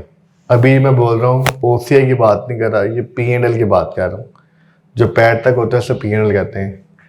बेटा जब आपने पेरेंट और सब्सिडरी को ऐड करना है ना, ये वैल्यूज बेटा जब ऐड करना है, चाहे इनकम हो चाहे एक्सपेंस हो, बेटा इनकम स्टेटमेंट में आप देखो सवाल में भी इनकम पॉजिटिव लिखी हुई है, एक्सपेंस नेगेटिव लिखी है।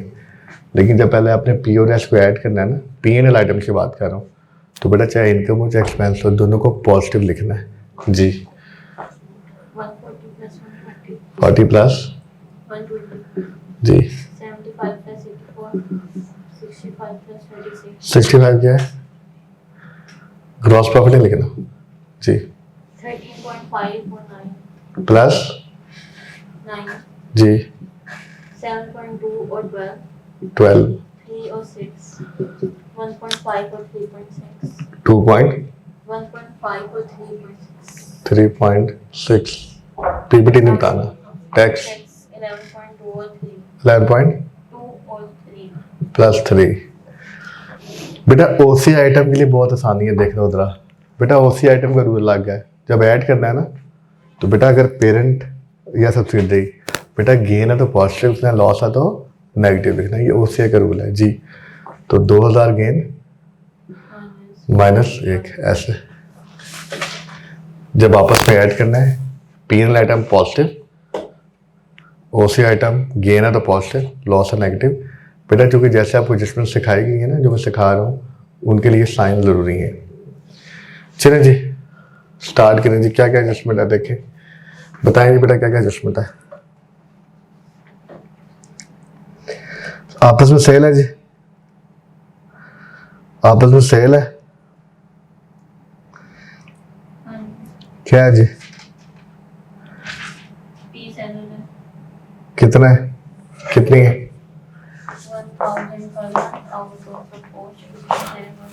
बेटा चूंकि मैंने एक्विजिशन डेट चेंज कर दी है ना, एक्विजिशन डेट अब हो गया यकम जुलाई, तो बेटा यकम जुलाई से हर महीने कितनी 1000, तो बेटा आपस में कितनी सेल परचेज है, -12 बेटा एलिमिनेशन होगी, हु जो मर्जी सेलर हो। अगली बात बेटा चूंकि ओपनिंग स्टॉक नहीं है, तो बस यूआरपी और क्लोजिंग स्टॉक पता करेंगे, बेटा वही नेट यूआरपी होगा। कितना बनता है जी, नहीं यूआरपी पता करना ना, यूआरपी और क्लोजिंग स्टॉक कितना आ रहा है, जो यूआरपी और क्लोजिंग स्टॉक होगा वही नेट यूआरपी होगा जी। कितना 1, बेटा चाहे पी सेलर हो चाहे एस सेलर हो, ये नेट यूआरपी चूंकि सिर्फ क्लोजिंग है तो पॉजिटिव आएगा, ऐड कर दूंगा। सेलर कौन है? पी सेलर, तो बेटा यहाँ पे एडजस्टमेंट नहीं आएगी। एक एक्स्ट्रा डेप्शन की एडजस्टमेंट भी है।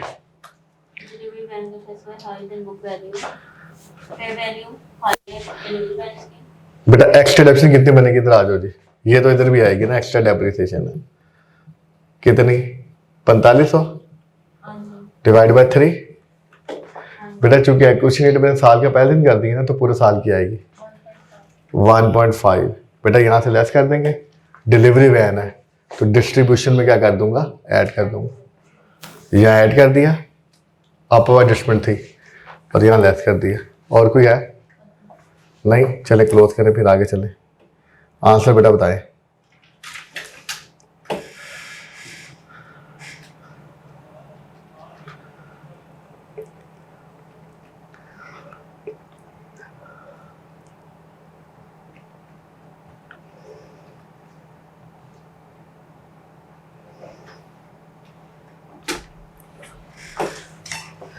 जी बेटा इधर जी, इधर बताएं जी। जी 248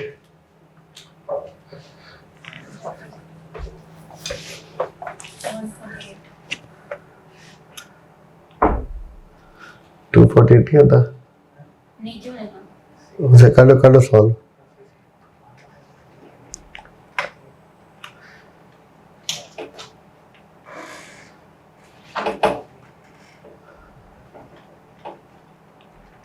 जी 148, उसके बाद जी ये 100 आ जाएगा। बेटा जब फाइनल आंसर आएगा ना तो वो नेगेटिव लिखना है, ठीक है जी। ये कितना आ रहा है? 19.2 9 ऐड हो जाएगा पीपीटी। बताएंगे।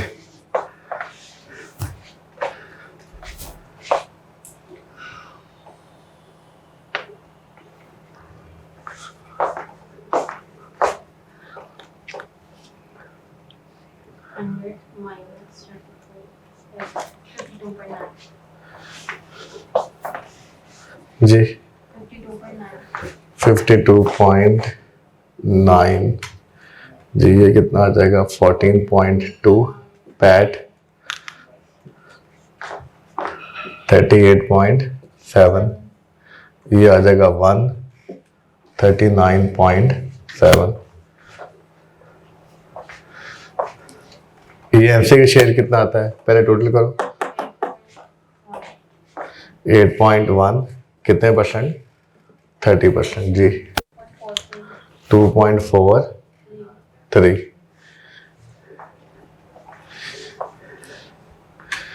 इधर आ जाए, अब देखें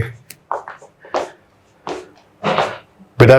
पहले इधर लिखे टोटल पैट, इधर टोटल पैट कितना है? 38.7। इसमें से एनसीए का हिस्सा हम पता कर चुके हैं 2.43 36.27।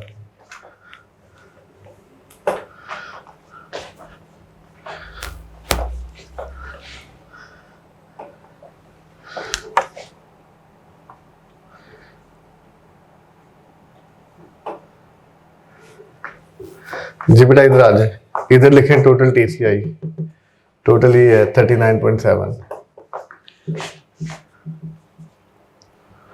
जी। एनसी कितना आ जाएगा? 2.43।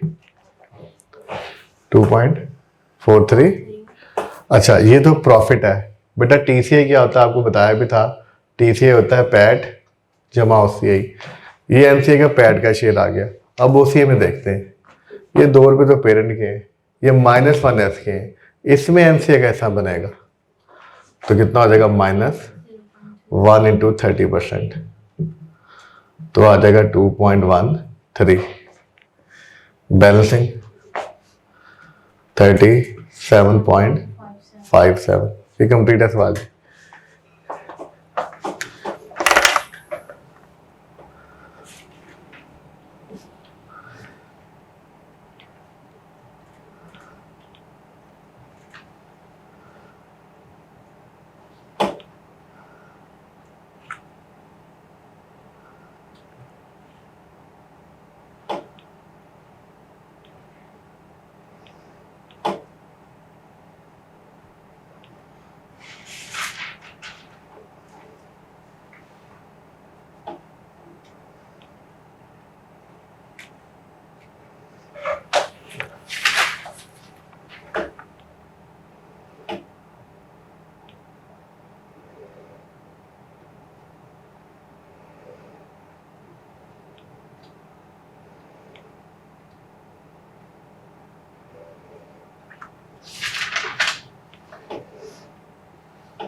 जी अब ऐसा करते हैं, क्वेश्चन नंबर जो 1 है बेटा, इसको इसकी ओरिजिनल हालत में क्या करते हैं, सॉल्व करते हैं।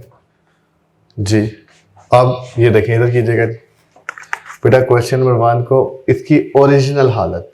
चलो जी, ओरिजिनल हालत क्या है जी? एक्विजिशन कब हुई है?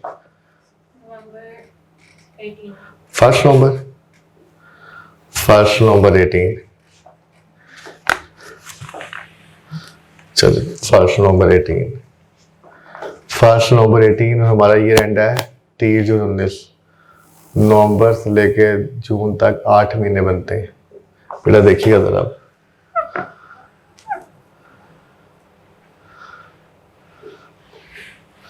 ओसीए तो खत्म हो जाएगा, टीसीए भी खत्म हो जाएगा।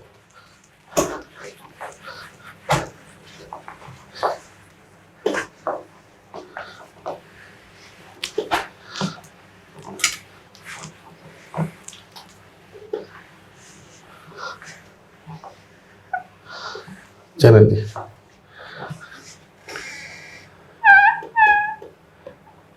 चलो जी बेटा, पेरेंट की वैल्यू का तो मसला नहीं है, वो तो वैसे ही आएंगी बेटा। क्वेश्चन साइलेंट है, क्वेश्चन में क्वेश्चन लिखा हुआ ना बेटा। जब क्वेश्चन साइलेंट है ना, तो पता है हमने क्या करना है? हमने सिंपल एस की डाटा को ऐड करते हुए n/12 करना है। जी क्या वैल्यू थी? 120 इंटू 8/12 बेटा। अभी कंसोलिडेशन की एडजस्टमेंट्स या एलिमिनेशन अभी स्टार्ट नहीं हो रही। अभी सिंपल में क्या कर रहा हूं, सिंपल में क्या कर रहा हूं, मैं एस को अपने साथ ऐड कर रहा हूं। जी प्लस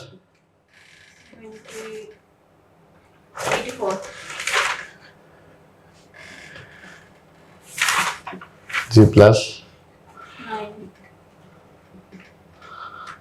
जी 12 बेटा, एस की वैल्यू था ना, एस की वैल्यू था ना 6। उसके बाद जी प्लस कितना? चलें जी बेटा, ये अब एस ऐड हो गया।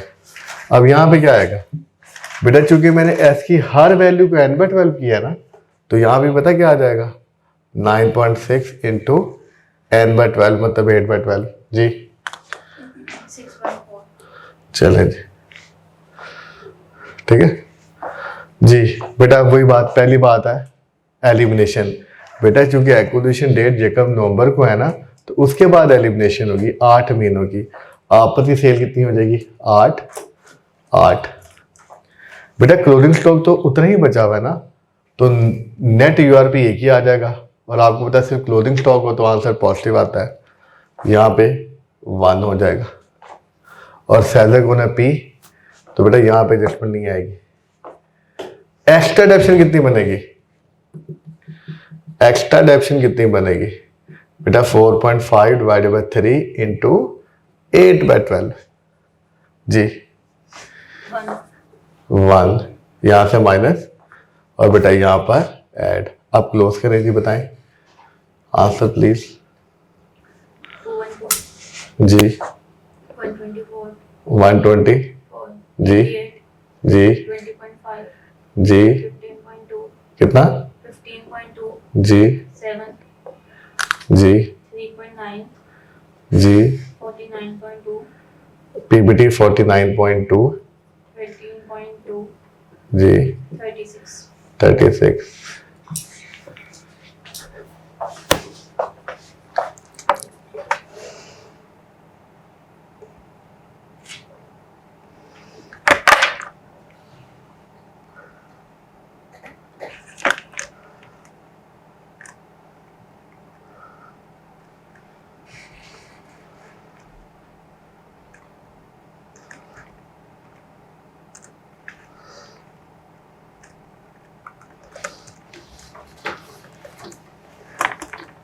जी बेटा इधर आ जाए, इधर क्या आंसर आएगा?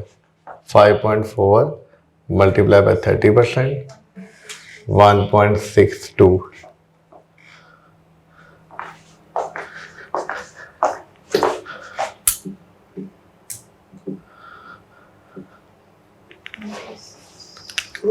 इधर आ जाएगा 36, 1.62, 34.38।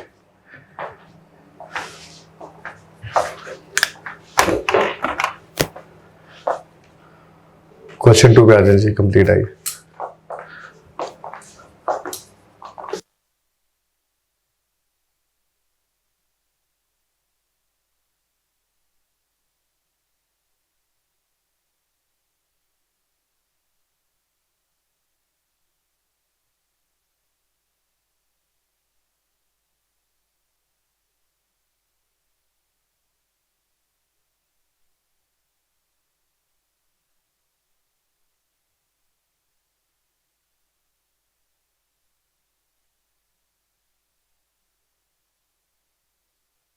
जी क्वेश्चन 2 पे आ जाए जल्दी से जी,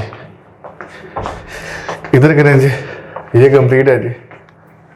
क्वेश्चन नंबर 2 पढ़ लें जी, चैप्टर 2 क्वेश्चन 2। वापस ध्यान भी ऐसा नहीं करते आप, रुकें ज़रा। क्वेश्चन 2 चैप्टर 2, ध्यान भी यहाँ से उधर सारा दिखा दें।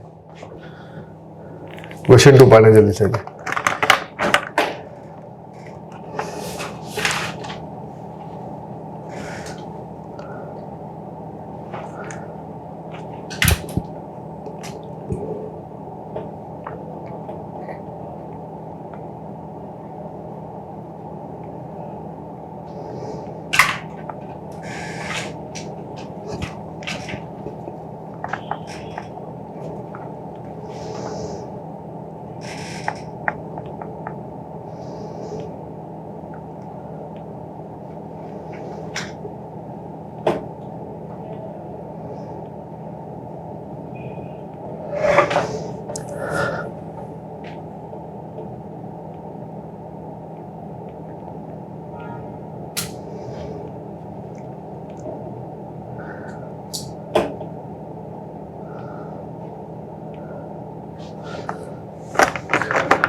बड़े आगे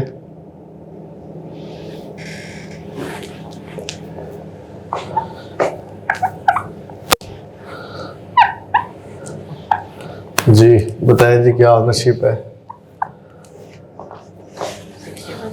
60%। डेट ऑफ एक्विजिशन क्या है जी? दुआ 60, 40, 100 जी। क्या डेट? 1 सितंबर 18। प्री कैसे करनी है? एनसीए का शेयर।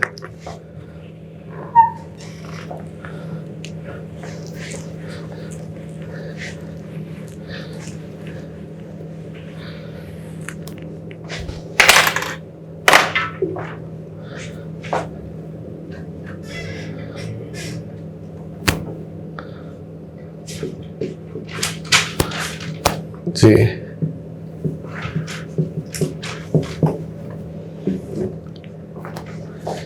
जी बेटा, पहले पेरेंट की वैल्यू बताओ मुझे पहले, जिससे पेरेंट 150, 80, 12, 11, 3, 4.6, 3 4.6, जी 13.5। चलें जी बेटा, इस सवाल में देखें लिखा हुआ है income and expenses have accrued evenly throughout the year except point number 3 and point number 5। बेटा पॉइंट नंबर 3 में इंटरेस्ट एक्सपेंस है एस का, और पॉइंट नंबर 5 में अदर इनकम है एस की। बेटा पी का मसला नहीं है, पी की तो पूरी वैल्यूज आनी है, मसला किसका है? एस का। ठीक है जी।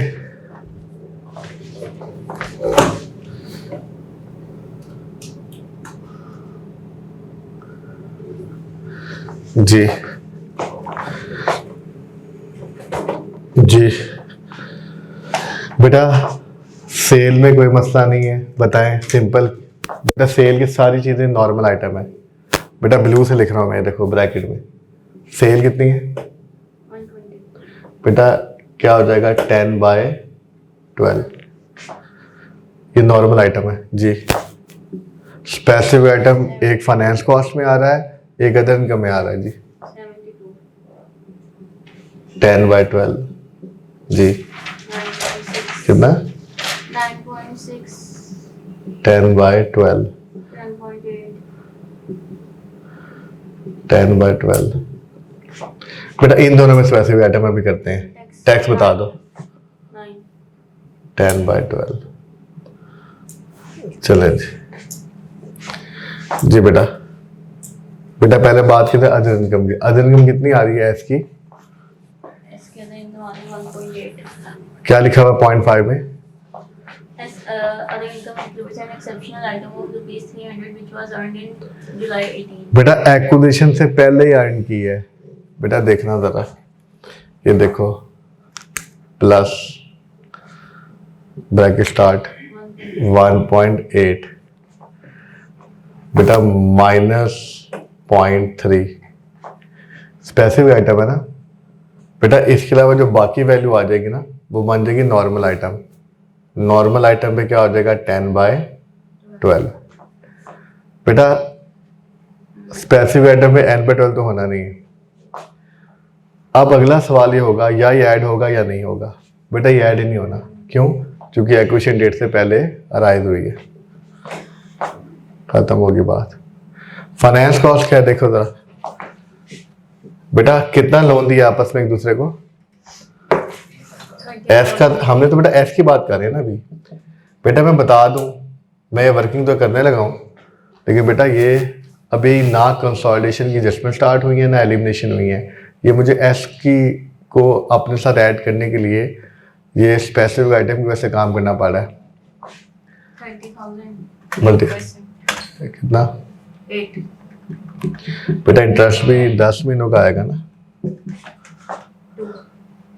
2,000। बेटा प्लीज समझिएगा, प्लस बताएं जी। 9, 10.8, बेटा एस का टोटल एक्सपेंस है 10.8। बेटा इसमें से मैं पहले माइनस करूंगा 2, फिर करूंगा 10/12। बेटा 2 माइनस करके जो बाकी आया वो तो नॉर्मल आइटम है ना, वो 10/12 हो गया। अब अगला सवाल 2 को ऐड करना है कि नहीं करना। बेटा 2 जो है ना प्लस फुली ऐड होगा, क्योंकि स्पेसिफिक लिखा हुआ है एक्विजिशन डेट के, लिखा हुआ है कि बाद में राइज हुआ है। बेटा ये मैंने काम कर दिया ना, मैंने भी एलिमिनेशन की है कोई, ना मैंने कोई कंसोलिडेशन की एडजस्टमेंट किया, अभी सिर्फ एस को ऐड किया। अब इधर आ जाए। बेटा ये वैल्यू कैसे लिखेंगे प्लीज समझिएगा। कितना प्रॉफिट आ रहा है एस का? 16.6। बेटा क्या किया हमने सब कुछ तो क्या किया है n/12 किया। देखो जरा पहली बात, ये -3 किया और ये -2 किया, बाकी सब तो n/12 किया ना। अब प्लीज देखना, ये -3 करने से इनकम कम की है ना, तो प्रॉफिट भी क्या हो जाएगा? कम हो जाएगा। ये -2 जो किया है इससे क्या किया है? फाइनेंस कॉस्ट कम की है ना, तो बेटा प्लस प्रॉफिट बढ़ जाएगा। बेटा ये जो आंसर आया ना, इसको तो हमने क्या किया है 10/12। अब अगली बात, क्या ये 0.3 दोबारा ऐड किया है? नहीं, तो कुछ नहीं करना। क्या ये 2 दोबारा ऐड किया है? हाँ किया है। 2 से एक्सपेंस बढ़ेगा ना, तो -2। बेटा ऐसे आपको करना पड़ेगा। बताएं जी। 13.25, बेटा इसको ऐसे सॉल्व किया ना, प्लीज इसको ऐसे सॉल्व कीजिएगा।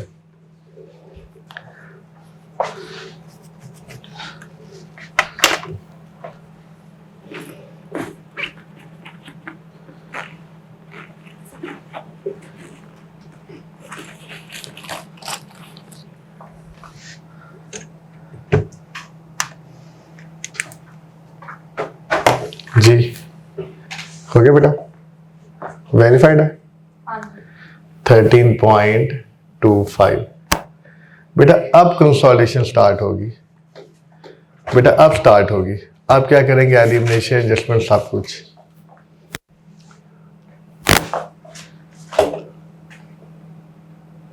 फाइनेंस कॉस्ट या फिर 10.8 माइनस 2 जी 10.8 टोटल है ना इसकी, उसमें से स्पेसिफिक आइटम 2 है।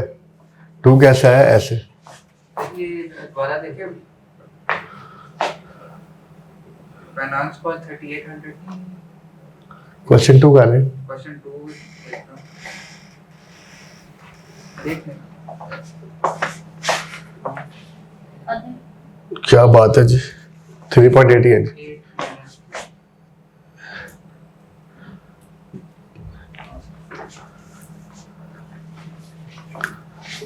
ये 10 हो गया जी। ये ऊपर 10.8 वो ऊपर बता एडमिन था। एक्सपेंस का। चलो कोई नहीं, ठीक कर दिया हमने। बाकी सही है। ठीक है ओके, नो प्रॉब्लम, हो जाता है।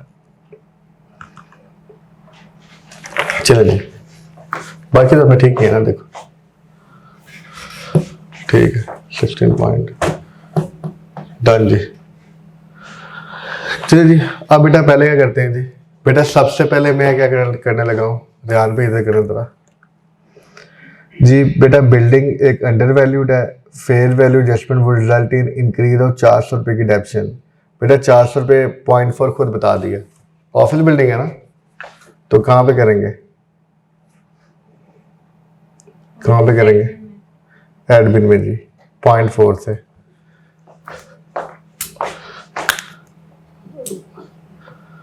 और यहाँ पे क्या आ जाएगा, एक्स्ट्रा डेप्रिसिएशन 0.4 माइनस हो जाएगी। आगे बढ़े जी, और क्या जी।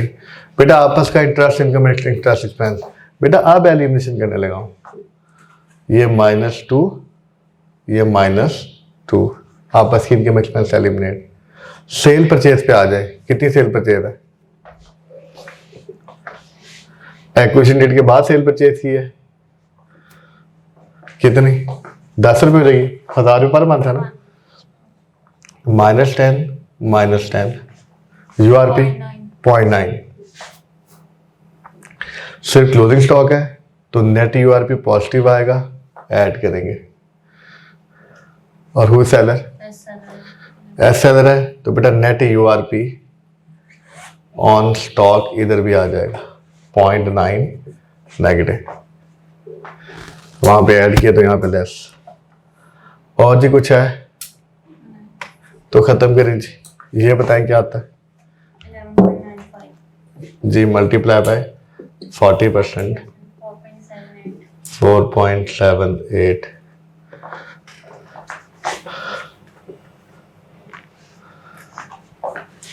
यहां से उधर फिट कर दो, चेंज ना करना। 4.78 जी बेटा, 240 240 130.9 जी 109.10 जी 20 20.4 20 20.4 20.4 4.5 4.5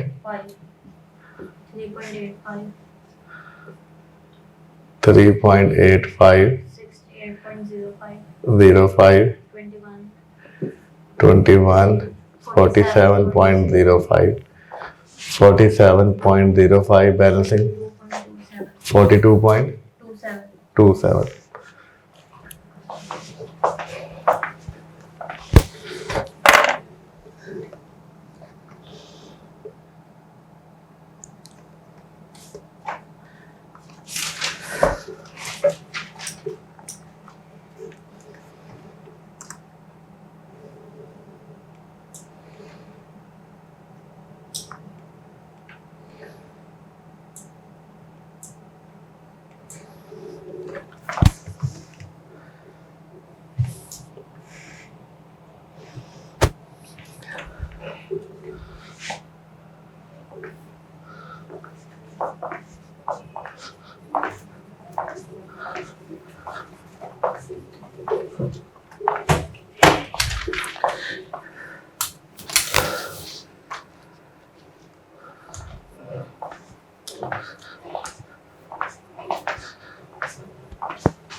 ठीक है जी। इसके बाद ही हम नेक्स्ट पढ़ेंगे एसोसिएट के एसओसीआई के रूल्स। जब वो पढ़ेंगे तो दोबारा सवाल होगा इनकम स्टेटमेंट का। बेटा इनकम स्टेटमेंट दोबारा रिवाइज हो जाएगी। फिर कुछ एडजस्टमेंट हम 2-4 और करेंगे। फिर हम चलेंगे एसओसीई पे, consolidated statement of change equity पे। बेटा कंसोलिडेटेड स्टेटमेंट चेंज इक्विटी हम पढ़े होंगे ना बेटा, तब दोबारा इनकम स्टेटमेंट क्या होगी, रिवाइज होगी। क्योंकि इनकम स्टेटमेंट से ही हम आगे कहाँ पे जाएंगे, statement of changes in equity में। ठीक है जी, तो ये क्लोज करते हैं जी। अपना ख्याल रखिएगा। टेक केयर, अल्लाह हाफिज़।